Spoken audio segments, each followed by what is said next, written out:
ಸ್ನೇಹಿತರೆ, ಯಾರು ಕೂಡ ಈ ಥರ ಬೀದಿ ನಾಯಿಗಳನ್ನ ಮುದ್ದು ಮಾಡೋಕ್ಕೆ ಹೋಗ್ಬಿಡಿ.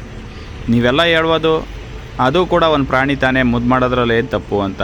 ನಿಮ್ಗೆ ಆಗ ಅನಿಸಿದ್ರೆ ಕೊನೆ ತನಕ ಈ ವಿಡಿಯೋನ ನೋಡಿ ಏನಾಗುತ್ತೆ ಅಂತ.